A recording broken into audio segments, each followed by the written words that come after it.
История океанического лайнера Кэп Аркона переоборудован в плавучую тюрьму. Океанический лайнер Кэп Аркона – немецкий лайнер класса люкс, флагман судоходной компании Гамбург-Зуд. Назван по мысу Аркона на острове Рюген. Лайнер использовался на маршрутах из Германии к восточному побережью Южной Америки и в свое время был самым большим и быстрым судном на данном направлении. Лайнер Кэп Аркона был построен за полгода на верфи Блахмас в Гамбурге. Лайнер получил фешенебельную отделку помещений. На верхней палубе за третьей трубой находился полноразмерный теннисный корт. Большое внимание было уделено безопасности. 26 спасательных шлюпок располагались в два ряда по бортам лайнера. Кэп Аркона получил современные средства связи и навигации. При постройке была установлена система подводной звуковой сигнализации, в 1934 году добавлены гирокомпас и акустический глубиномер. В свой первый рейс из Германии в Буэнос-Айрес Кэп Аркона отправился 29 октября 1927 года.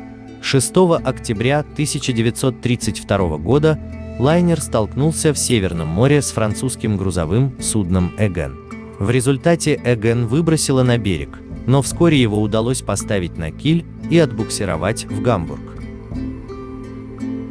В 1940 году лайнер Кэп Аркона был реквизирован Кригсмарине, перекрашен в серый цвет и переоборудован в плавучую казарму, стоявшую на якоре в порту Готенхафен. В 1942 году экстерьер лайнера был использован при съемке фильма «Титаник» о крушении одноименного британского судна. Производство фильма приостановилось после того, как Герберт Зельпин, первый режиссер фильма, за ужином в кругу близких людей, критически высказался об офицерах Кригсмарине и о войне. После доноса последовал арест, а на следующий день Герберт Зельпин был найден повешенным в камере полицейского управления. В январе 1945 года началась операция «Ганнибал» – эвакуация гражданского населения и военнослужащих в связи с наступлением Красной армии на Восточную Пруссию, в ходе которой удалось переправить через Балтийское море около 2 миллионов человек. Океанический лайнер Кэп Аркона был задействован для эвакуации и перевез на запад Германии 25 795 беженцев. Выход в море в этом районе был сопряжен с большим риском. 30 января 1945 года Вильгельм Густлов, перевозивший 10 500 пассажиров, был торпедирован советской подводной лодкой С-13. Судно затонуло в течение 40 минут, погибло более 9000 человек.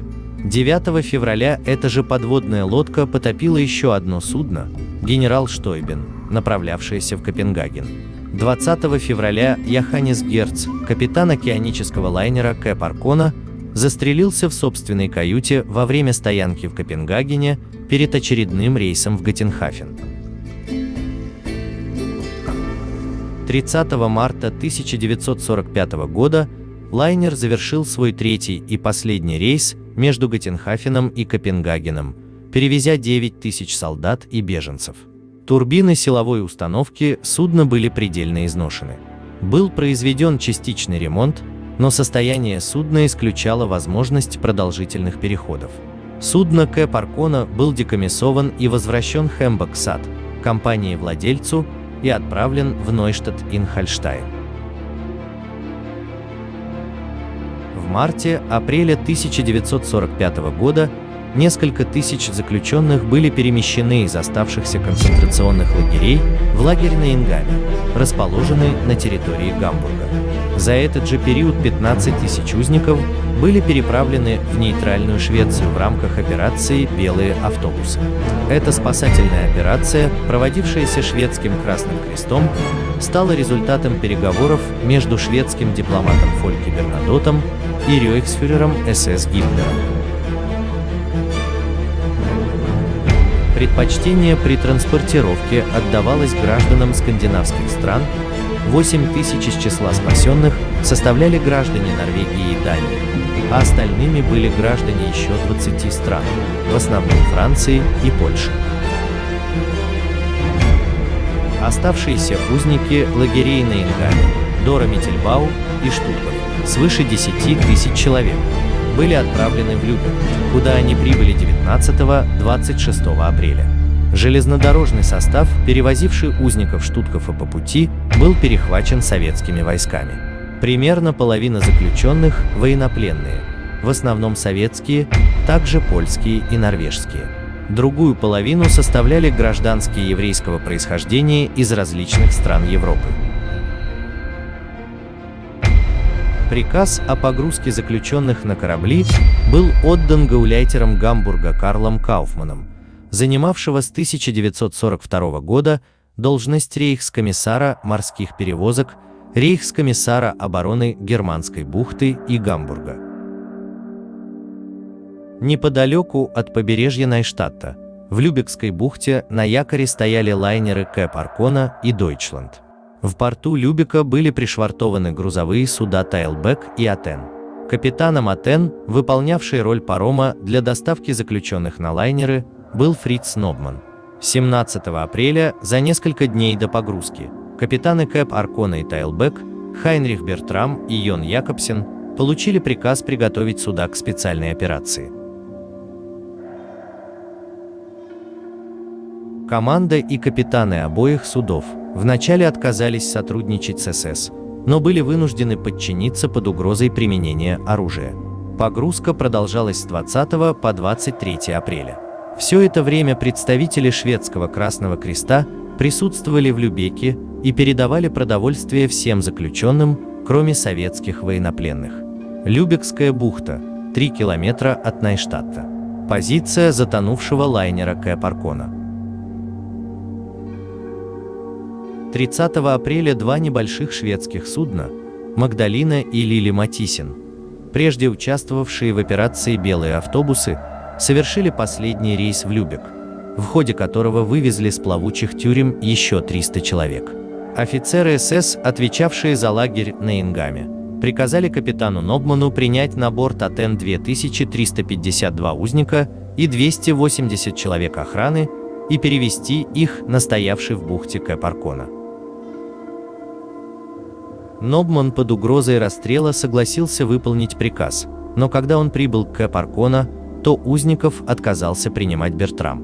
В итоге Атен пришлось вернуть обратно в Любек, выбросив за борт тела нескольких умерших узников. Тем временем представители Международного Красного Креста смогли договориться об освобождении еще 300 человек с Атен. 30 апреля их эвакуировали в Швецию на 2 небольших кораблях, но следующую группу 2 мая забрать не успели. Атен ушла в Нойштадт. Красному Кресту удалось добиться освобождения других заключенных, 1450 человек из Фленсбурга, на границе с Данией. Карл Кауфман безуспешно пытался надавить на Бертрама через руководство Хембоксат, которому удалось связаться с контр-адмиралом Конрадом Энгельхартом, одним из ответственных за осуществление операции «Ганнибал». Энгельхарт немедленно заявил протест против конфискации Кэп Аркона, Дойчланд и других судов, которые можно было бы использовать для все еще продолжавшейся эвакуации. Кауфман решил форсировать события и отдал приказ на силовой захват Кэп Аркона. Атен вновь подошла к лайнеру. Несколько офицеров СС, пригрозив Бертраму арестом и расстрелом, заставили его приступить к перемещению узников.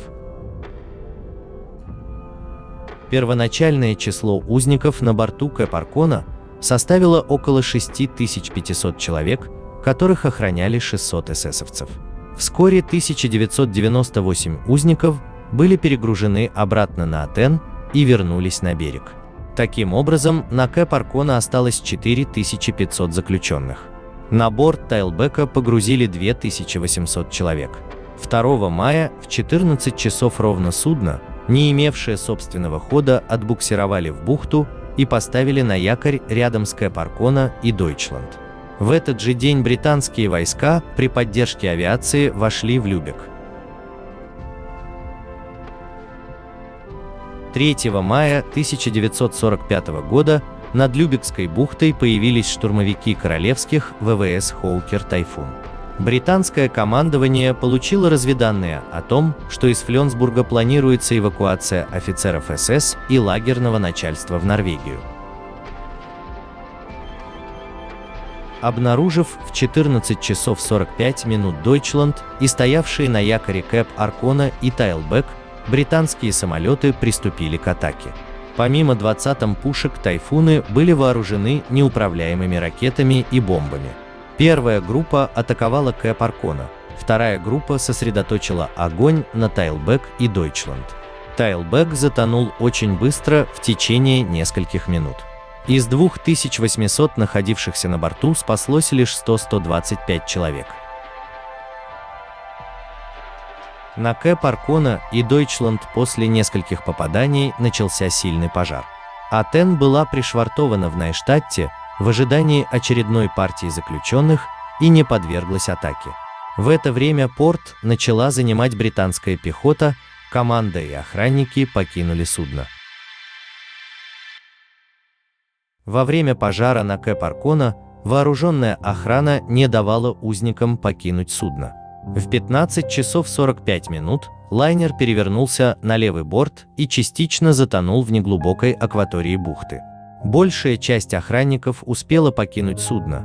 У всех были спасательные жилеты. Прибывшие на место траулеры вытащили из воды 420-490 эсэсовцев. Британские самолеты обстреливали сумевших выбраться наружу узников, которым предстояло доплыть в ледяной воде до берега, где по ним открывали пулеметный огонь немцы. В результате спаслось только 314 заключенных и несколько членов команды, в том числе капитан Хайнрих Бертрам и старпом Туре де Мингет. В 17 часов ровно авианалеты закончились, а еще через час британцы выяснили, кто стал жертвой атаки, и распорядились приступить к спасению уцелевших. Deutschland затонул через несколько часов. По утверждению капитана, на борту никого не было, вся команда успела покинуть судно, а заключенных не успела доставить Атен. Общее число жертв составило около 7000 человек, 9000, если принять версию о том, что на борту Deutschland все же было 2000 человек, и все они погибли, подавляющее большинство из которых – узники концлагерей. В течение нескольких недель после атаки тела погибших прибивало к берегу. Их хоронили в братских могилах в Найштадте, Шарбойце и Тимендорферштранде. Останки продолжали находить на побережье в течение нескольких десятилетий. Последний раз это произошло в 1971 году. Кэп Аркона через некоторое время вынесло на берег. В 1949 году останки судна были разрезаны. Тайлбек был поднят в 1949 году и под разными названиями продолжил службу до 1974 года. Карл Кауфман был арестован 4 мая 1945 года. Ему не были предъявлены обвинения в совершении военных преступлений, связанных с перемещением заключенных на плавучие тюрьмы. На Нюрнбергском процессе он присутствовал в качестве свидетеля. На пути в Нюрнберг Кауфман сильно пострадал в автомобильной аварии. В 1948 году он был осужден британским судом на 1,5 года тюремного заключения, освобожден в апреле 1949 года. В 1950 году провел под арестом еще 3,5 месяца. Позднее вошел в заговорщицкую нацистскую организацию «Кружок Наумана». Рассекреченный в настоящее время отчет о расследовании, проведенном британским майором Ноэлом Тиллом в июне 1945 года, содержит данные о том, что британские сухопутные силы, вошедшие в Любек, 2 мая получили информацию о нахождении плавучих тюрем в бухте у побережья Найштадта. Поль де Блане, представитель Красного Креста, передал сведения генерал-майору Робертсу, командовавшему 11-й танковой дивизией, и получил уверение в том, что информация будет передана вышестоящему командованию. Офицер разведки королевских ВВС упомянул о том, что получил сведения о судах с узниками концлагерей 2 мая, но по неустановленной причине эта информация не была передана всем оперативным соединениям. В ходе проведенных расследований британской администрацией в 1946-1948 годах процессов над военными преступниками в Гамбурге обстоятельства перемещения узников концлагеря на Ингаме не изучались. Исследователи приходят к выводу о том, что трагедии можно было избежать, если бы в условиях лихорадочного наступления на заключительном этапе войны не была нарушена процедура тщательного анализа разведданных перед выбором целей британскими ВВС. При этом не следует забывать о событиях, предшествовавших трагедии. Перемещение узников концлагерей в Нойштадт и Любек и последующая погрузка на суда, не имевшие топлива, специальной маркировки и средств спасения, преследовала цель сокрытия следов военных преступлений в нацистских концлагерях. Георг Хеннинг фон Бассевицбер, последний шеф СС и полиции Гамбурга, в ходе допроса показал, что узников на суда в Любекской бухте переместили с целью уничтожения. Судна К. Паркона, Тайлбек и Дойчланд должны были быть отбуксированы на глубоководье и затоплены.